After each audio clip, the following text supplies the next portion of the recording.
우리가 외국에 갈 때에는 비행기를 타고 대개 여행을 합니다.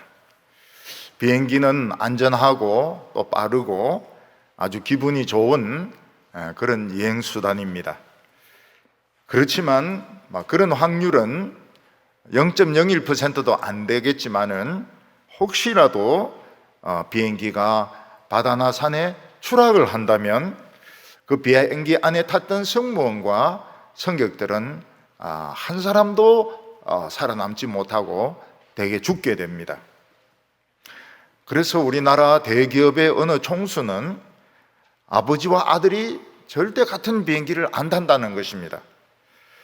왜냐하면 아버지와 아들이 같은 비행기를 탔는데 그런 확률은 없겠지만은 혹시라도 사고가 나가지고 아버지하고 아들하고 같이 죽어버리면 기업을 경영할 사람이 없어지기 때문에 아버지하고 아들은 절대로 같은 비행기를 타지 않는다고 이야기를 합니다. 한 번은 사관학교 그 졸업 예배에 갔는데 참모 차장이 왔습니다. 참모 차장은 별 셋입니다. 그래서 제가 물어봤습니다. 총장은 또 왜 안 왔냐? 이래 물어보니까 참모 총장하고 차장은 절대로 같이 가지 않는다는 것입니다. 만약 혹시 가다가 사고가 나서 총장도 죽고 차장도 죽으면 군의 지휘 계통이 다 흐트러지기 때문에 한 사람만 간다는 겁니다.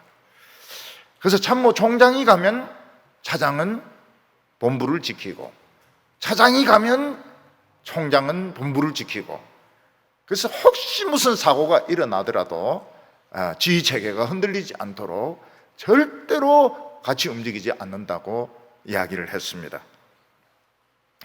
제가 그 말을 듣고 제 아내에게 그 이야기했어요. 우리도 같은 비행기 타지 말자. 당신이 타고 가든지 아니면 내가 타고 가든지 그럴 리는 없겠지만은 혹시 사고가 나서 둘 다 죽어버리면 우리 하나 남은 딸이 얼마나 슬퍼하겠냐고. 그랬더니 아내가 쓸데없는 소리 작작하고 있다 이러면서 죽으면 같이 죽고 살면 같이 산다 이러면서 군대 구호를 외치는 겁니다. 그건 뭐 군인들이 하는 소리인데, 같이 죽고 같이 산다 이거는 군인들이 하는 소리인데 제 아내는 그 군인 정신을 가지고 있는 것 같아요. 그래서 쓸데없는 소리 작작 안 하기로 했습니다. 자녀들이 청소년이 되면 부모에 대해서 반항을 해서 가출을 하는 경우가 있습니다. 가출을 하면은 그냥 혼자 돌아다니는 게 아니고 나쁜 아이들과 이제 모여가지고 같이 담배도 피우고 술도 마시고 또 철거하려고 하는 이런 그 집에서 애들이 이제 잡니다.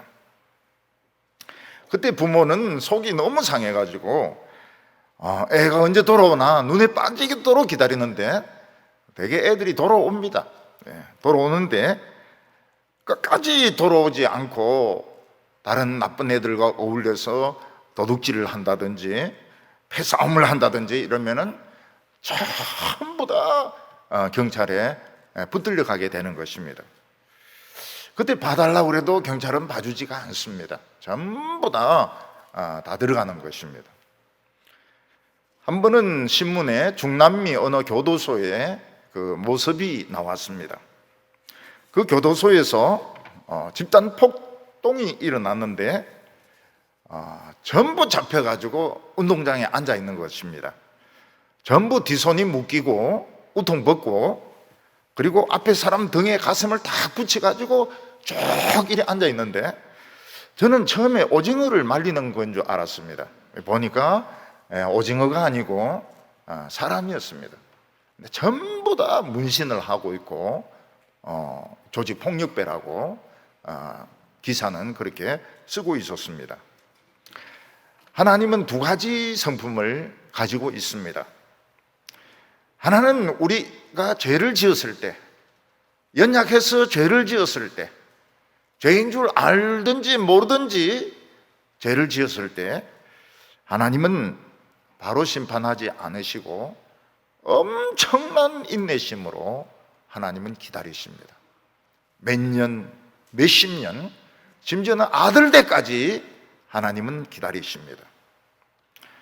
그때 회개하고 돌아오면 하나님은 아무런 말씀도 안 하십니다. 오히려 더 사랑하시고 더 축복하십니다. 죄 안 지은 사람보다 더 사랑하시고 더 축복하십니다. 그래서 죄를 짓고 하나님이 바로 심판하는 사람은 무지무지하게 사랑하는 사람입니다.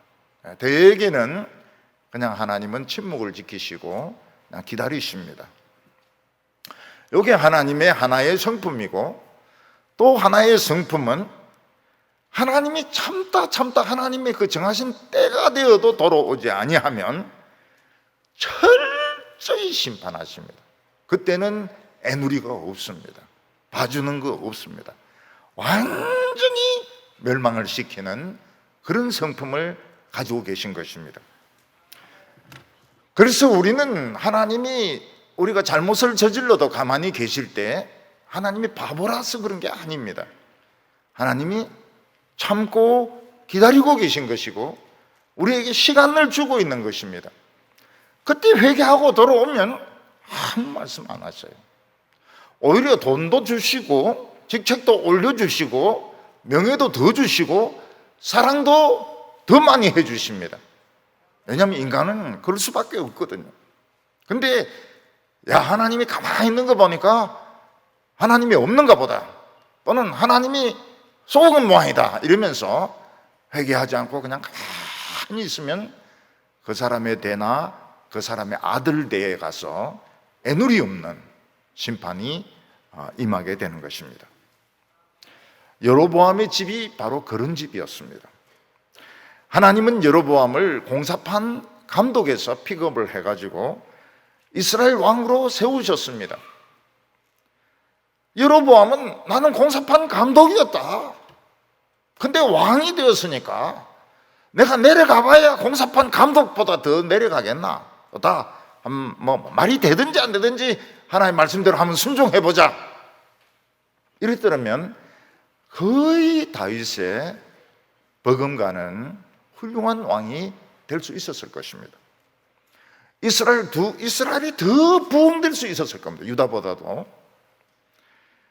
근데 여로보암은 그런 믿음이 없었습니다. 그래서 자꾸 인간적인 생각을 하고 또 인간적인 생각을 하고 백성들이 자기를 죽일 것 같고 유다로 다 내려갈 것 같고 이제 이러니까 결국은 금송아지를 만들어 가지고 자기 자신과 백성을 속이는 겁니다. 이게 하나님이니까 예루살렘으로 갈 필요가 없다고. 이게 제일 큰 죄였습니다. 우상 숭배가 제일 큰 죄입니다. 가끔 보면 크리스찬들이 점치러 간다 그러는데 그 큰 죄입니다. 점을 빼는 거는 죄가 아닙니다. 점은 누구든지 뺄 수 있습니다. 그렇지만 점을 치는 것은 이거는 굉장히 큰 죄입니다. 그런데 사람은 이제 성공하고 난 뒤에는 하나님의 말씀을 믿기가 어렵습니다. 왜냐하면 하나님의 말씀은 눈에 보이지도 않고 결과도 안 나타나고 이러니까 다른 신을 믿든지 세상을 따라가게 되는 것이 큰 죄입니다. 축복받고 난 뒤에, 성공하고 난 뒤에 세상을 향해서 가고 다른 신을 섬기는 것은 큰 죄가 되는 것입니다. 그런데 하나님은 심판하지 않고 내버려 두십니다. 시간을 주시는 겁니다. 하나님은 엄청난 인내심을 가지고 기다리십니다. 우리 인간들은 흉내도 못 냅니다. 하나님은 엄청난 인내심을 가지고 10년, 20년, 50년 그 아들 때까지 기다리다가 하나님의 때가 되어서 심판하시게 될 때는 애누리가 없습니다. 완전히 그 식구들, 자식, 손자, 며느리, 시어머니 할 것 없이 전부 다 몰락을 해버립니다. 그때는 회개도 통하지 않습니다. 이게 하나님이 가진 두 번째 성품인 것입니다. 오늘 여기 보면 여로보암의 큰 악을 보게 됩니다. 여로보암의 가장 큰 죄는 공사판 감독으로 있던 자기를 뽑아가지고 왕을 세웠는데 하나님을 믿지 못하는 것입니다. 하나님의 말씀을 믿지 못하는 것입니다. 그래서 금송아지를 만들어서 하나님이라고 백성들을 속이고 자신 스스로도 속이고, 그래서 멸망의 길을 가게 한 것이 큰 죄였습니다. 다른 어떤 죄보다도 큰 죄가 이 금송아지 우상의 죄였습니다. 왕이 금송아지를 하나님이라 그러니까 백성은 또 그런 줄 알고 전부 금송아지 신앙을 가지게 되었습니다. 원래 이스라엘 백성들은 하나님의 말씀에 대해서 불만이 많았습니다. 왜냐하면 하나님의 신앙은 말씀을 듣는 거거든요. 말씀을 듣고 기도한다는 건 뭘 말? 나는 아무것도 안 한다는 겁니다. 나는 아무것도 아닌 겁니다. 사람은 뭔가 좀 해야 일이 되는 것 같은데 설교 말씀만 듣고 기도만 하고 기다리기만 하고, 여러분 기다리는 게 얼마나 어렵습니까? 얼마나 어렵습니까? 부인들은 아이가 돌아오는 거, 남편이 돌아오는 거 기다리는 것이 얼마나 힘든지 몰라요. 그걸 매일매일 반복하고 있는 것입니다. 이스라엘 백성들은 그게 불만이었습니다. 말씀만 듣고 기도만 하고 아무것도 안 하고. 그럼 우린 뭐냐? 그들은 예배가 축제가 되기를 원했습니다. 어떤 일이 되기를 원했습니다. 독일의 슐라이마흐라는 신학자는 말하기를 종교는 감정의 표현이다, 그런 말을 했습니다. 즉 신앙은 입을 다물고 가만히 앉아서 하나님의 말씀을 듣고 기도만 하는 것이 아니라 춤도 추고 술도 마시고 소리도 지르고 막 땡깡도 부리고 이러는 것이 예배다, 그런 뜻입니다. 그래서 여로보암은 예배가 하나님께 죄를 회개하고 하나님의 말씀을 듣는 이런 시간이 아니고, 죄 같은 것은 말도 하지도 말고 그냥 막 춤추고 축복을 기원하고 신바람 나는 이런 예배를 생각했던 것입니다. 거기에 딱 적합한 것이 금송아지였습니다. 왜냐하면 북쪽 이스라엘은 평지였기 때문에 농사를 짓는 농업이 주업이었습니다. 이제 이스라엘 백성들은 광야에 있는 것도 아닙니다. 이제 산지에 있는 것도 아닙니다. 평지에 있기 때문에 농사가 제일 중요하고 농사 짓는 최고의 수단은 소였던 것입니다. 보통 소도 아니고 금송아지를 이제 섬기니까 이스라엘 백성들은 자기들 마음이 들었고 시대가 변했기 때문에 하나님도 변해야 된다고 생각했습니다. 다시 말해서 하나님도 농사 짓는 이런 곳에서는 송아지로 변해야 된다고 생각했는 겁니다. 여로보암은 하나님이 세워주셨는데 왕이 되고 난 후에 보니까 너무 불안한 겁니다. 하나님만 믿을 수가 없었습니다. 마음에는 욕심도 있고 야망도 있었습니다. 흩어지려는 백성을 붙들고 싶었습니다. 그래서 그는 하나님의 말씀을 믿을 수가 없었습니다. 우리가 하나님을 말씀을 붙들려면 죽었다고 생각해야 됩니다. 죽었다고 생각하고 그냥 말씀을 듣고 말씀 들을 때도 죽었다고 생각해야 들립니다. 기도도 막 죽었다고 생각하고 기도해야 기도가 나옵니다. 그래서 하나님을 처음 믿는 것도 어렵지만 계속 믿음 생활하는 것 더 어렵습니다. 왜냐하면 미래라는 문제가 있거든요. 미래는 어떻게 될 것인가? 나의 미래는 어떻게 될 것인가? 병은 어떻게 될 것인가? 우리나라는 어떻게 될 것인가? 그냥 믿어버리면 되는 겁니다. 근데 그게 얼마나 무모한 짓입니까? 죽이 되든지 밥이 되든지 그냥 믿어버리자. 이거 어려워요. 죽이면 죽, 밥이면 밥, 비빔밥이면 비빔밥, 볶음밥이면 볶음밥. 딱 정해져야지. 그냥 무턱대고 믿는다고 하는 것은 공부를 했거나 성공을 한 사람들의 체질에는 이게 안 맞는 겁니다. 우리는 살아있는 동안 끊임없는 시련에 부딪히게 됩니다. 한두 번은 하나님의 능력으로 이긴다고 하지만 늘 하나님의 능력으로, 늘 하나님의 도우심으로 이긴다고 보장할 수가 없습니다. 그래서 우리는 앞으로 닥칠 그 미래를 두고서 무엇을 먹을까, 무엇을 입을까, 어떻게 살까 늘 염려를 하고 있는 것입니다. 하나님께서 오늘까지 지켜주셨으면 앞으로도 지켜주신다. 그냥 믿어버리자. 그러면 되는데, 우리 딸 결혼 어떻게 하느냐? 지금까지 키워주셨으니까 앞으로도 뭐 키워주시겠지. 키만 크고 결혼 안 하면 어떡합니까? 그건 모르겠다. 이게 뭐 배짱으로 막 나가야 되는 겁니다. 배짱으로. 우리 자매 중에 하나가 그때 그 하버드에 합격했을 때 공부 어떻게 하냐 이랬더니 하나님 책임져 주시겠죠. 그렇게 대답하더라고요. 하나님이 입학시켜 주셨으면 공부도 하나님 시켜 주시겠죠. 공부 잘했어요. 공부 잘했습니다. 우리는 지금까지 지켜주신 하나님께서 앞으로도 지켜주신다. 그냥 믿어버리면 되는데, 과거에 하나님은 과거의 하나님이시라는 거예요. 마치 이스라엘 백성들이 하나님은 시내산의 하나님이시고 광야의 하나님이시고, 그들이 이스라엘에 왔을 때는 금송아지가 필요했다고 생각했던 것처럼 하나님은 과거의 신이시고 옛날의 신이시고 미래는 내가 해결해야 된다. 내가 생각을 해야 된다. 내가 대비를 해야 된다.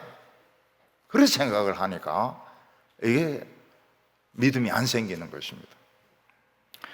또 요즘은 이 기업에서 퇴직이 굉장히 빠르지 않습니까? 또 사람은 오래 살지 않습니까? 그에 대해서 다 이야기하는 것이 너무 대비가 안 돼 있다. 너무가 대비가 안 돼 있다. 다시 살 인생을 준비해야 된다. 전부 신문에 막 그렇게 이야기합니다. 그래서 은퇴하고 나서 뭐 하려고 생각하면 또 할 게 없는 거예요. 할 게 없는 거예요. 주유소에서 기름 넣으려고 이런 직업을 생각했더니 요즘은 무인으로 하는 거예요. 무인으로. 하나님은 과거의 하나님이시고 미래는 내가 해결해야 되는가?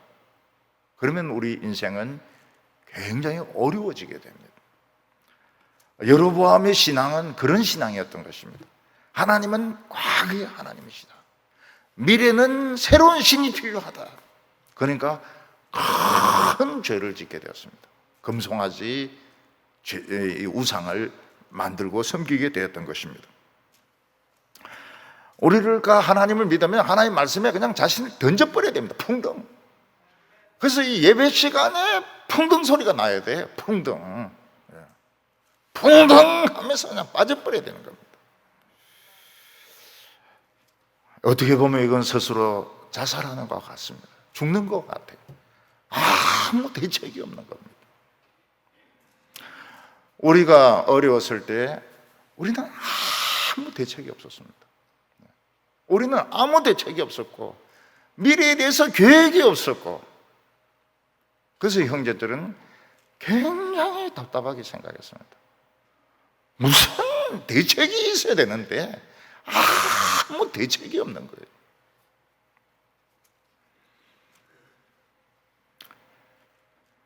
아무 대책도 없이 미래를 기다린다고 하는 것은 죽는 것을 기다리는 것 같습니다.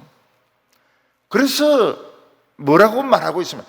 도살당할 양과 같았습니다. 이렇게 말하고 있습니다. 도살당할 양은 그냥 죽는 시간만 기다리고 있는 것입니다. 그러나 하나님은 미래의 하나님이십니다. 미래는 하나님은 현재의 하나님이 되시는 겁니다.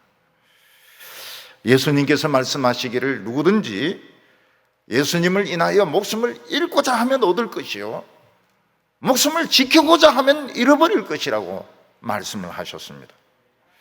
자, 내가 이제 하나님을 찾았으니까 이제 한번 죽어보자. 하나님 말씀 붙들고 한번 죽어보자. 이러면 산다는 거예요. 근데 어떻게 하면 내 자리를 지킬까? 수입이 생길까? 돈 손에 안 볼까? 이러면은 죽는다는 거예요. 왜냐하면 그때부터 믿음이 없어지거든요. 놀랍게도 여로보암이 살아있는 동안은 하나님의 심판이 임하지 않았습니다. 단지 유다와 전쟁할 때 한번 큰 패배를 당했던 것밖에 없습니다.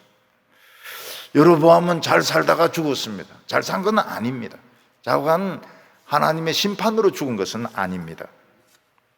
근데 여로보암의 아들 중 하나가 왕이 되었을 때 왕이 되고 2년째가 하나님의 타이밍이 딱 온 겁니다. 그리고 싹 다 죽습니다. 여로보암 집에 있는 아들들, 손자들, 종들, 여종들, 심부름꾼, 문지기 한 명 남기지 않고 다 죽습니다. 하나님이 오래 기다리셨기 때문에 그렇습니다. 25절과 26절을 보면 유다 왕 아사 둘째 해에 여로보암의 아들 나답이 이스라엘 왕이 되어 2년 동안 이스라엘을 다스리니라. 그가 여호와 보시기에 악을 행하되 그의 아버지 길로 행하며 그가 이스라엘에게 범죄하게 한 그 죄 중에 행한지라. 참 놀라운 것은 이스라엘 왕이나 백성들이나 신하들 할 것 없이 하나님의 말씀을 버리고 세상으로 나가고 딴 신을 섬기고 난 후부터는 끝내 돌아오지 않는다는 것입니다. 가출한 아이가 집으로 부모님에게로 안 돌아오듯이 끝까지 안 돌아오는 겁니다. 우리는 이것을 이해할 수 있습니다. 이 지방의 출신의 그 청년들 있지 않습니까? 함양이라든지 안동이라든지 청도라든지 이런 시골 출신들이 한번 서울에 이제 올라갔습니다. 뭐 공부하러 가든지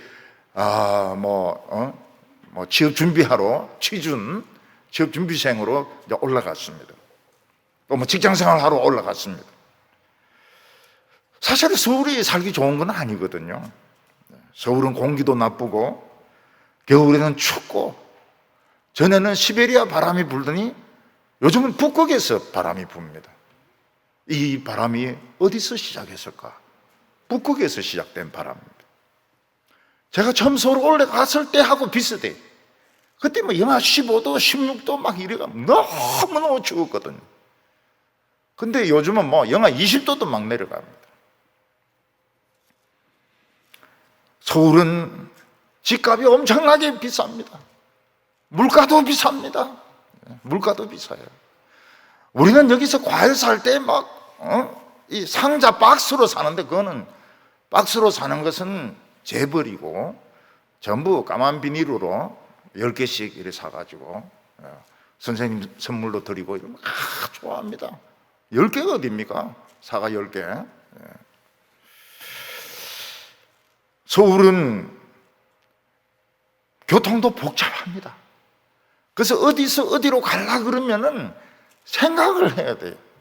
몇 번 출구에 내려가지고 몇 번 그 지하철을 타고 어디서 환승을 하며 또 어디로 구멍으로 나와야 되며, 그래서 지하철 환승할 때 보면은 지하철 안에서 사람들이 막 움직입니다. 앞에서 뒤로 와 가요. 그럼 따라가야 됩니다. 왜냐하면 거기서 지하철을 또 체인지를 해야 되거든요. 근데 왜 애들이 서울로 올라가면 안 내려오는가? 서울에 모든 것이 다 있기 때문입니다. 서울에 모든 게 다 있어요. 함양이나 청도나 뭐 이런 데 백화점이 있습니까? 종합병원이 있습니까? 문화시설, 이 오페라 하는 그런 오페라관이 있습니까? 없거든요. 물건을 살려도 없어요. 물건을 살려도 없고. 서울은 모든 정보가 다 모입니다. 거기 앉아 있으면 전국이 돌아가는 걸 다 알아요. 전국이 돌아가는 걸 다 압니다. 교인들 중에서 신문사 편집장도 있고 라디오 방송 뭐 PD도 있고 뭐 그래서 선전하기도 굉장히 쉬워요. 모든 것은 서울에 다 집중이 되어 있습니다. 그런 아들들, 자녀들에게 아버지가 고향으로 내려오너라, 농사 짓자, 그 말 듣겠습니까? 안 듣습니다. 대구로 오라 이래도 안 옵니다. 백화점 막 신세계도 생기고 뭐도 생기고 현대도 생기고 롯데까지 생겼다. 안 옵니다. 그게 롯데입니까? 그게 지하철 위에 있는 그게 롯데입니까? 그게. 그리고 애들 동성로에서 모인 데가 막 웃습니다. 그거밖에 없는 거예요. 그거밖에 없는 거예요. 제가 서울에 있을 때 이제 부산에 친구들이 있어가지고 부산으로 내려갔습니다. 어디서 모이는가? 남포동, 그거 다 있어요. 남포동에 우리 애들이, 친구들이 그거 다 있는 거예요. 서울은 그런 게 어디 있으면 못 만납니다. 못 만나요. 다 얼마나 도시가 큰지 흩어져가지고. 그런 서울에 간 애들인데 뭐 함양으로 내려와서 농사 짓고 옛날 교회에 교사해라, 집사해라. 절대로 안 내려오죠. 절대로 안 내려와요. 또 어른들은 또 더 어렵습니다. 어른들은 대도시에 가서 생활하기가 더 어렵습니다. 왜냐하면 일단 아파트 이름이 영어로 되어 있는데 그 아파트 이름이 그게 뭔지 모르겠는 거예요. 할머니들은 메트로가 뭔지, 엘레강스가 뭔지, 그리고 며느리들은 더 아파트 이름을 어렵게 만들어 그래요. 시어머니 못 찾아오도록. 노인들은 시골에 있으면 배추도 심고 뭐 고추 농사도 짓고 이제 이렇게 할 일이 있습니다. 근데 대도시에는 막 텔레비 껴안는 거 말고는 천하에 할 일이 없거든요. 노인들이 할 일이 없어요. 시골에 있으면 이야기할 친구가 있습니다. 그럼 막 허리가 꼬부러진 이런 할머니도 지팡이 짚고 노인정으로 갑니다. 할머니 어디 가세요? 노인정에. 왜 가십니까? 사람이 길입어서 그립다 이 말이거든요. 이바구를 하고 싶어서, 이야기를 하고 싶어서 통역을 해야 됩니다. 근데 도시는 친구가 없어요. 교회를 안 오면, 코로나가 생기고 난 뒤에는 친구가 없어요. 이야기할 친구가 없어요. 노인들이 전화를 자주 합니까? 안 합니다. 전화비 나온다 해서 안 합니다.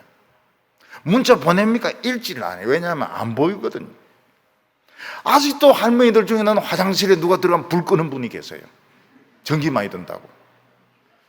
그러니까 점점 안 맞는 거예요. 어른들하고 애들하고 안 맞는 거예요. 저도 막 아파트 이름이 너무너무 어려워가지고요. 뭐가 메트로고 뭐가 뭔지 모르겠어요. 요새 막 점점 어렵게 짓더라고요. 어렵게 짓어요.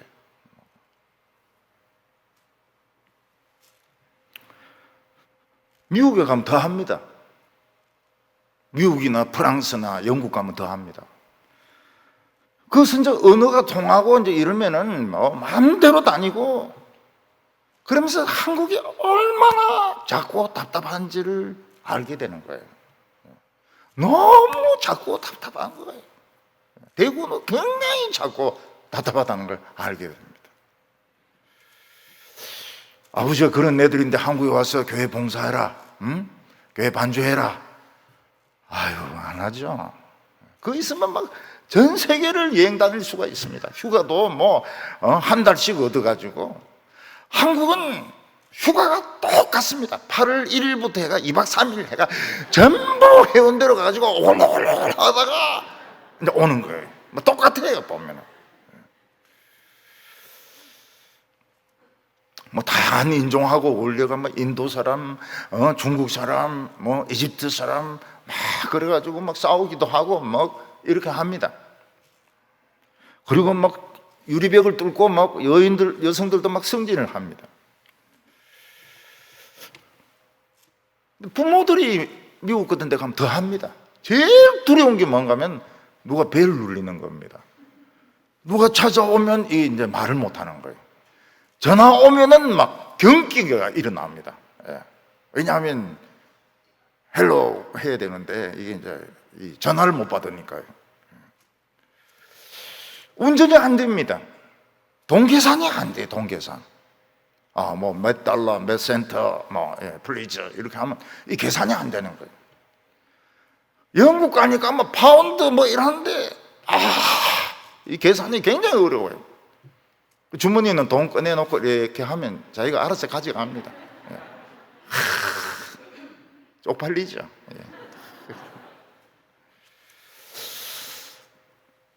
그러니까 아이가 올 때까지는 집이 감옥인 거예요. 사람들은 노인들 막 미국 가서 살면은 할머니 참 좋겠네. 디즈니랜드도 가보고 뭐 가죠. 가기는 가죠. 그러나 그 가는 동안에는 이 감옥이라 감옥.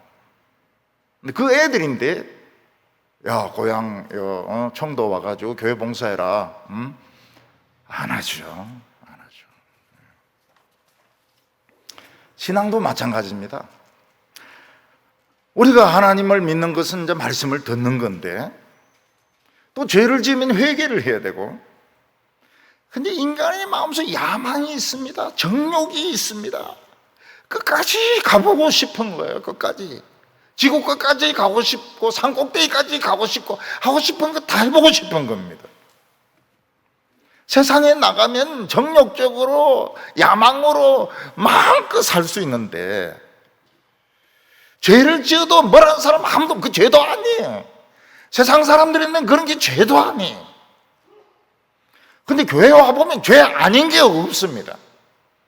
그냥 아주 성경 읽으면 이 죄인들아 이러면서 시작합니다. 그러니까 하나님 믿는 게 얼마나 이게 답답합니까? 하늘과 땅 차이거든요.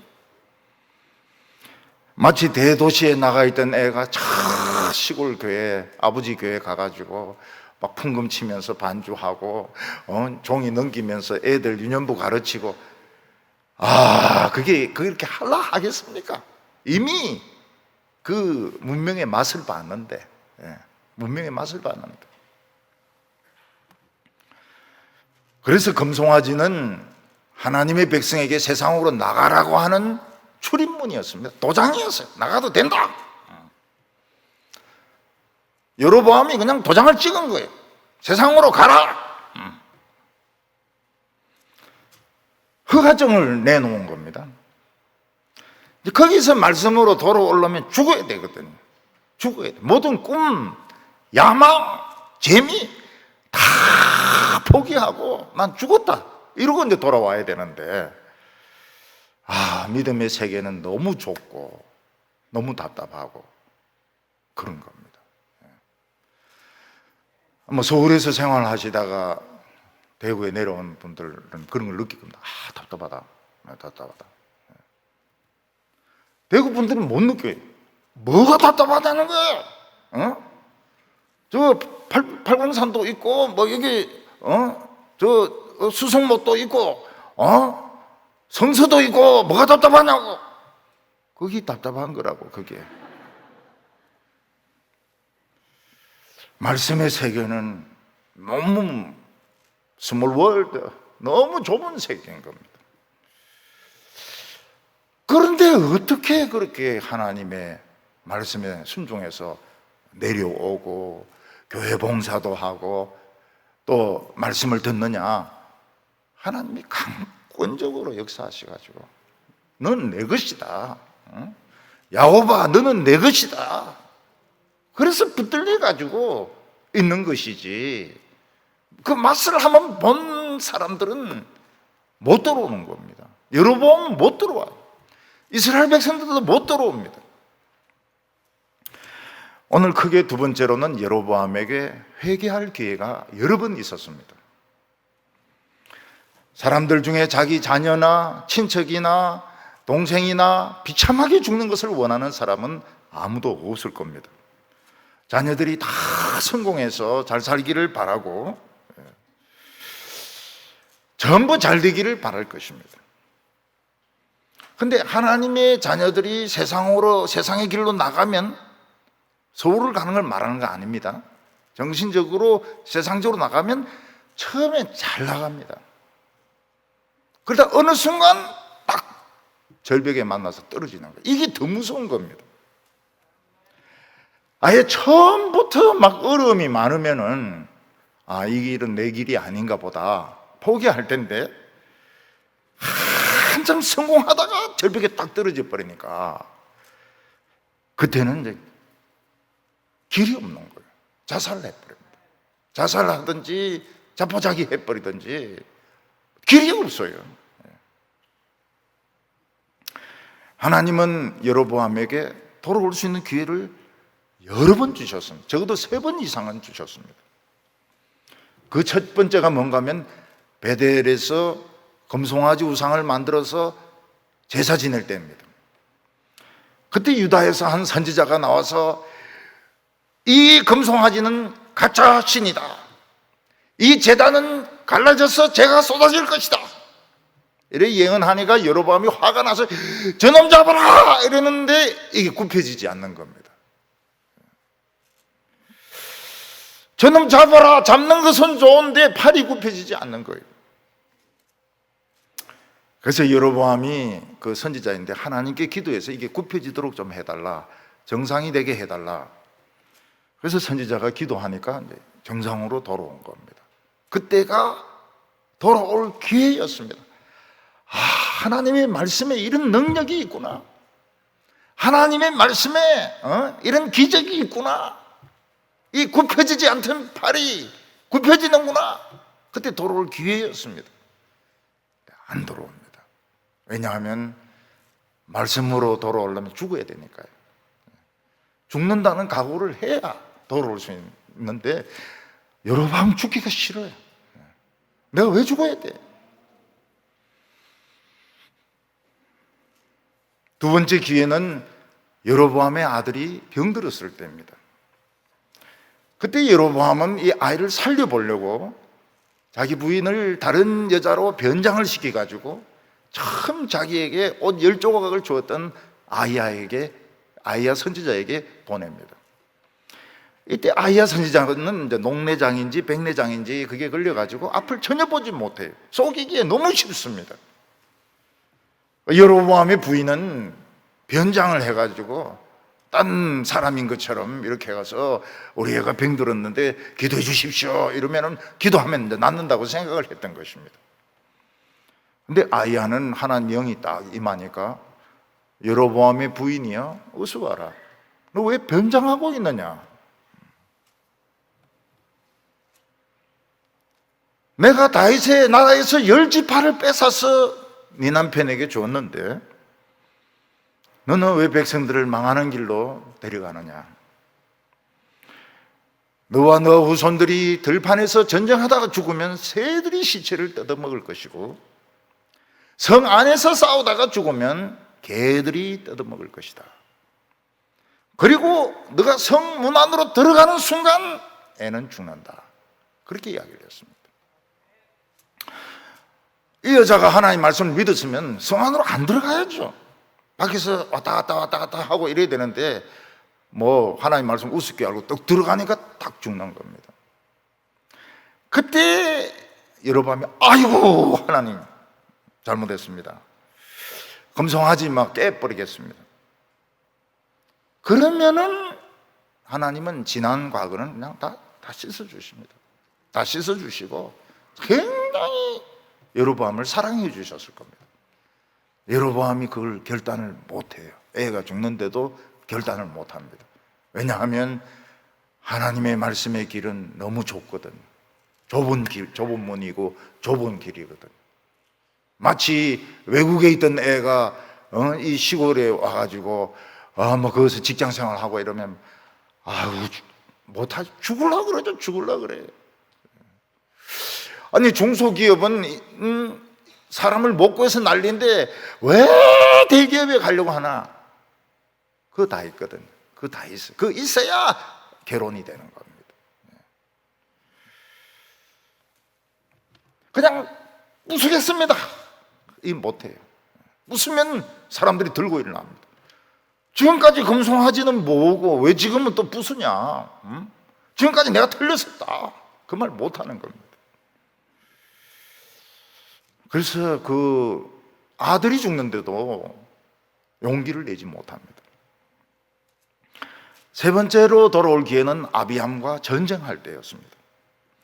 아비함은 40만 명의 군대를 이끌고 나오고 여로보암은 80만 명을 이끌고 나오는데 매복을 합니다. 그래서 앞에서 치고 뒤에서 치고 이렇게 하면 유다는 전멸입니다. 근데 이상하게 유다가 이깁니다. 유다가 이겨요. 앞뒤로 공격을 했는데 매복을 했는데 이스라엘이 맥을 못 추는 거예요. 그래서 그날에 50만 명이 죽습니다. 이스라엘 군인들, 백성들 50만 명이 죽습니다. 말이 50만 명이지 그 눕혀 놓으면 들판, 산 300개 정도 다 차지합니다. 우리나라 해병대에서는 그 오와 열을 굉장히 중요하게 생각합니다. 오와 열 이게 쫙쫙 맞춰야 됩니다. 심지어도 죽은 시체들도 오와 열을 딱딱 맞춥니다. 왜냐하면 해병대는 줄을 맞춰야 되니까. 오와 열을 맞춰가지고 50만 명을 한번 눕혀보십시오. 뭐 들판과 산을 막 시체로 싹 덮습니다. 그때 여로보암이 군사가 많다고 이기는 게 아니구나. 작전을 짠다고 해서 이기는 게 아니구나. 하나님이 함께 하셔야 이기는구나.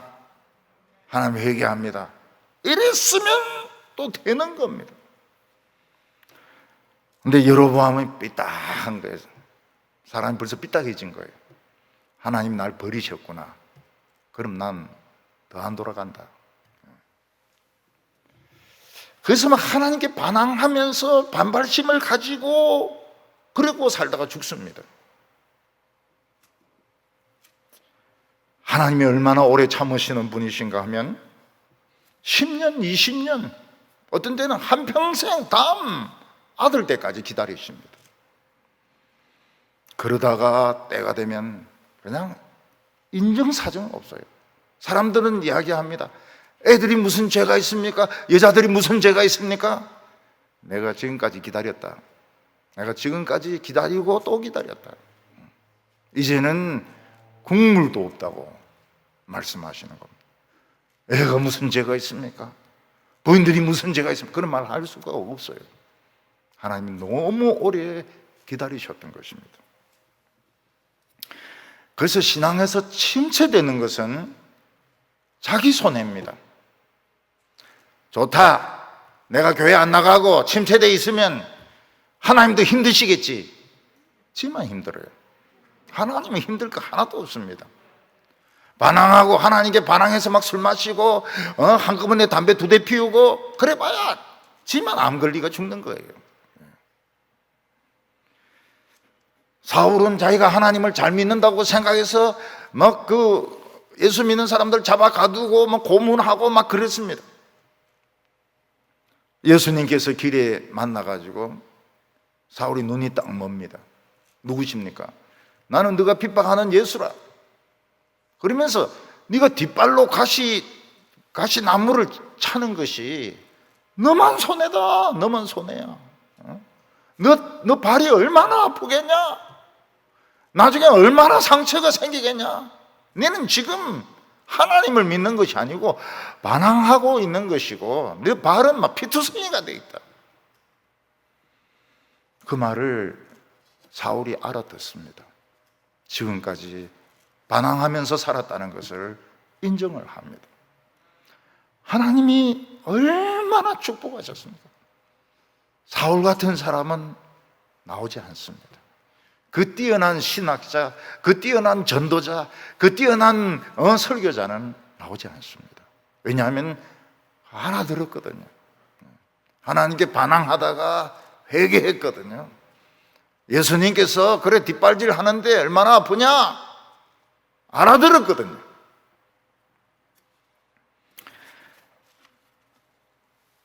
일단 세상으로 나가면 하나님이 깨닫게 하시고 하나님께서 어려움을 주셔도 돌아오는 것이 쉽지가 않습니다. 그래서 이 목사의 역할이 굉장히 중요해요. 우리나라는 목회자들이 교회를 세상으로 만듭니다. 그래서 어떤 분은 유행가를 불러요. 유행가를 설명하는 게 설교입니다. 직접 들었어요. 설교 제목이 제이에게. 야, 참, 난 참 이상하더라고요. 하나님께서 특별한 은혜를 주시지 않으면 이 시간 우리는 올 수 없습니다. 왜냐하면 세상 그만큼 넓고 매력적이고 모든 것을 다 가지고 있습니다. 청년들에게 필요한 것 세상에 다 있습니다. 그러나 그 길은 넓은 길이요 망하는 길입니다. 저는 처음에 대구에 내려와가지고 애들이 동성로를 그렇게 좋아하는 거예요. 그래서 내가 웃어서 죽을 뻔했습니다. 전부 그 오글오글하고 거기서 떡볶이 먹고 그 오뎅 먹고 막 거기서 막 돌아다니고 그거가 올챙이 그 웅덩이인 겁니다. 서울은 넓지요. 큰 콘서트 홀이 몇 개나 있지 않습니까? 문화적인 게 전부 거기 다 있지 않습니까? 그런 사람을 끄집어 내려가지고 교회 봉사하게 하고 말씀만 듣게 하고 아무것도 안 하게 하고 할당 미치죠. 할당 미쳐. 그런데 하나님은 여로보암에게 너는 백성을 속였다는 거예요. 너는 너 자신을 속였다는 겁니다. 그래서 너와 백성들이 같이 망하게 된다고 말씀했습니다. 좁은 길로 데리고 가야 됩니다. 교인들이 막 처음에는 막 욕하고 막 이래도 좁은 길로 데려가야 돼요. 저는 참 신기한 것이 우리 동부교 교인들이 그래도 20년을 따라오는 겁니다. 참 처음에도 신기했어요. 처음에 참 신기했어요. 서울은 절대로 안 따라오죠. 절대로 안 따라오죠. 교인들 매너 참 좋아요. 목사님 오늘 은혜 참 너무너무 좋습니다. 그 믿음은 나중에 망합니다. 멸망의 길로 데리고 가는 겁니다. 교회가 교인들을 멸망의 길로 데리고 가는 겁니다. 지도자가 백성들을 멸망의 길로 데리고 가는 겁니다. 하나님의 나라는 죽어야 삽니다. 죽어야. 내 모든 거 부인해야. 꿈도 버리고 야망도 버리고 정욕도 버려야 살 수가 있습니다. 하나님은 과거의 하나님이신가? 미래는 하나님이 아무것도 못하시는가? 아닙니다. 하나님은 미래도 책임을 져주십니다. 이거 그냥 믿어버려야 돼요. 이해하려고 하고 논리적으로 해석하려고 하면 안 됩니다. 믿어버려야 돼요. 오늘 여기 세 번째로 보면 여로보암 왕가가 전멸을 하게 됩니다. 여로보암의 뒤를 이어가지고 왕이 된 나답은 아버지가 한 악한 행동을 그대로 따라했습니다. 사실 사람이 아버지를 따라하게 되어 있습니다. 그렇지만 이 말씀을 들은 사람은 무조건 따라하지 않습니다. 틀린 건 틀린 거라요. 틀린 건 틀리라. 앞에 목사님이 한 것 중에서 틀린 건 틀린 것이고 장로들이 한 것은 틀린 것이고 근데 그렇게 하지 않아요. 앞에서 한 것을 그대로 답습합니다. 전에도 했다는 거예요. 전에도 했다는 거예요.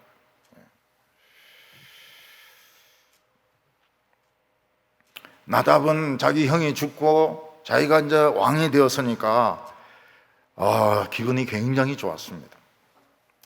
별일 없겠지 하면서 아버지가 한 금송아지를 그대로 믿는 겁니다. 하나님은 계속 기다려 오시고 하나님의 시간은 점점 지금 끝이 날리고 하는데 왕이 돼서 기분이 좋으니까 아버지가 행했던 그 방식 그대로 따라하는 것입니다. 그때 이사갈 지파에 바사라 하는 사람이 반역을 일으켰습니다. 이때 이스라엘 백성들은 블레셋을 공격하고 있었는데 기브돈이라는 성을 포위하고 있었습니다.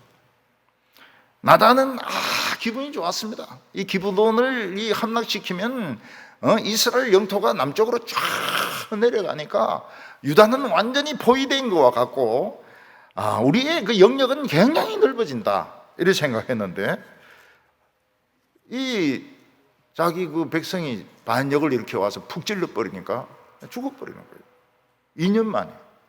2년 만에 하나님의 시간이 다 됐던 것입니다. 그리고 바사는 어떻게 합니까? 여로보암에 관계되는 모든 사람을 다 죽입니다.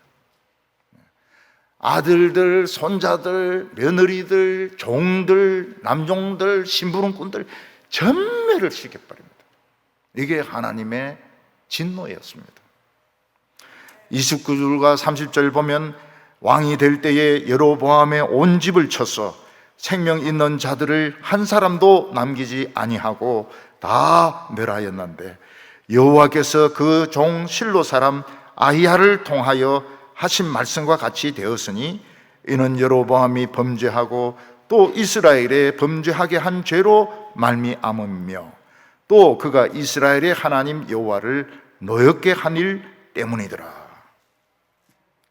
하나님께서는 아히야 선지자를 통해서 여로보암을 왕으로 세우기도 했지만은 그가 금송아지를 만들었을 때 자기 자신과 백성을 속인 죄로 다 죽을 거라고 아히야가 예언을 했습니다. 들판에서 전쟁하다가 죽은 자는 공중에 새가 뜯어먹을 것이고 성 안에서 싸우다가 죽은 자는 개들이 시체를 뜯어먹을 것이라고 했습니다. 그 말씀 그대로 다 이루어졌습니다. 이것이 하나님의 심판입니다. 하나님이 심판하신 날에는 긍휼이 없습니다. No mercy, 긍휼이 없습니다. 하나님 말씀 그대로 이루어지는데 아이, 여자, 할머니 아무도 봐주질 않습니다. 우리 애가 무슨 죄가 있습니까? 어린이들이 무슨 죄가 있습니까? 여자들이 무슨 죄가 있습니까? 그런 말이 통하지가 않습니다. 하나님은 그때까지 기다리고 계셨던 것입니다. 여로보암이 하나님의 말씀을 믿었더라면 자기 아들들과 손자들과 며느리들이 이렇게 싹 다 죽을 줄 알았더라면 결단을 내릴 필요가 있었는데 설마 그런 일이 일어나겠나? 괜히 겁주는 것이지. 근데 설마가 아니었습니다. 그래서 여로보암은 두 가지 기록을 세웠습니다. 하나는 무엇인가 하면 금송아지를 최초로 만든 왕이 되었습니다. 그리고 그 뒤는 전부 금송아지를 믿었습니다. 금송아지는 살아남습니다. 끝까지 살아남습니다. 왜냐하면 세상이 좋기 때문입니다. 세상은 넓고 모든 것이 다 있고 자유롭기 때문에, 금송아지는 자유롭기 때문에 돌아오지 않는 것입니다. 그리고 금송아지를 믿었던 자는 씨를 남기지 않고 다 죽는다. 그 뒤에 몇 번 그런 일이 일어납니다. 9대도 일어나고 9대는 막 진짜 개가 피를 핥아먹기도 하고, 이 바사도 또 그런 식으로 해서 죽습니다. 바사가 왕이 되었으면 여로보암 대신에 자기가 왕이 되었으면 그냥 금송아지 부수면 되는데 금송아지를 또 신주단지 같이 모시고 또 금송아지를 섬깁니다. 그래서 바사 집도 전멸을 당합니다. 나중에 아합은 그것도 모자라 가지고 바알과 아세라 신까지 끌어들입니다. 하나님은 엘리야 선지자를 통해서 비가 오지 않고 비가 오게 하고 하늘에 불이 떨어지는 기적을 행하지만 안 들어옵니다. 그 뒤에 엘리사가 또 많은 기적을 행합니다. 안 들어옵니다. 돌아오기가 그렇게 힘이 들어요. 34절에 바하사가 여호와 보시기에 악을 행하되 여로보암의 길로 행하며 그가 이스라엘에게 범죄하게 한 그 죄 중에 행하였음이더라. 바하사가 구테타를 일으켜서 성공했으면, 여로보암의 집에 씨를 말렸다면, 하나님은 금송아지를 싫어하시는구나. 그 부수어야 되는데 금송아지는 또 못 부숩니다. 결국 바하사 집안도 씨를 말리게 됩니다. 전멸을 당하게 됩니다. 우리는 이 말씀의 길을 가는 것이 참 어렵다는 것을 인정을 해야 됩니다. 교인들도 어렵고 목사도 어렵고 참 세상적으로 믿고 세상적으로 나가고 다 좋아요. 다 좋아요. 교회도 막 부쩍부쩍 늘고, 그러나 멸망의 길이고 죽음의 길이고 하나님이 진노하시는 길인 것입니다. 우리가 기왕 이 세상에 한번 사는 거, 기왕 이 세상에 한번 살다가 죽는 거 좋다. 성경대로 한번 살다가 한번 죽어보자. 굶으면 굶고, 굶으면 굶고, 추우면 춥고 한번 해보자. 어차피 한번 살다가 죽을 건데 한번 성경대로 한번 믿어보자. 그러면 삽니다. 먹을 거 없으면은 라면 먹고, 라면 없으면 굶고, 굶어 죽고, 한번 죽어보자. 한번 죽어보자. 그럼 미친놈이죠. 미치면 삽니다. 미치면 삽니다. 하나님을 믿는 것이 얼마나 위대합니까? 예수 그리스도의 십자가를 믿는 것이 얼마나 위대합니까? 설교 말씀을 듣고 성경을 가지는 것이 얼마나 위대합니까? 하나님이 이런 위대한 일을 행하셨는데 한번 죽고 보자. 죽기를 원합니다. 죽기를 원합니다. 서울이 어디 있냐? LA가 어디 있냐? 샌프란시스코가 어디 있느냐? 한번 죽어보자. 미치면 삽니다. 미치면 살고, 사는 정도가 아니고 하나님이 굉장히 사랑해 주세요.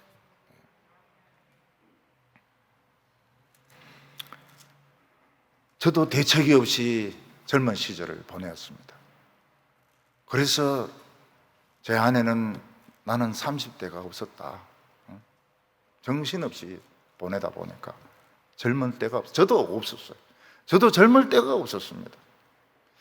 한 번씩 이렇게 호텔에 가보면은 젊은 사람들이 아기를 데리고 와서 막 자고 뷔페 막 먹고 이런데 굉장히 신기해요. 우리는 젊음이 없었는데 저 사람들은 그 젊음을 막 누리는 거예요. 만끽을 하는 거예요. 차도 막 고급차 타고 와가지고 막, 이야, 쟤는 변호사인가, 의사인가. 한 번 살다가 죽는 거. 우리가 진짜 하나님의 말씀에 한번 미쳐보자. 이러면 사는 겁니다. 근데 생각하고 또 생각하고 또 생각하고 이러면은 죽기는 죽는데 안 좋게 죽어요. 우리 성도님들은 성공한 사람들 보지 마시기 바랍니다. 다른 사람들하고 자신을 비교하지 마시기 바랍니다. 하나님은 과거의 하나님이 아니십니다. 현재의 하나님이시고 미래의 하나님이십니다. 한번 살다가 죽는 거. 하나님을 알았고 말씀의 맛을 알았는데 한번 죽어보자. 그러면 삽니다. 그래서 참 결단을 내리는 우리 성도님들 다 되시기를 바랍니다. 기도드리겠습니다.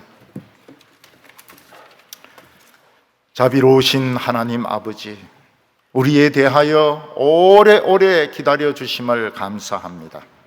하나님의 강권적인 은혜가 없었으면 우리는 세상으로 나갔지 말씀 앞에 나오지 않았을 것입니다. 근데 아직도 우리의 마음은 답답하고 나는 훨씬 더 잘 되어 있어야 된다는 생각을 할 때가 많습니다. 주여 우리를 도와주시옵시고 붙들어 주시옵소서.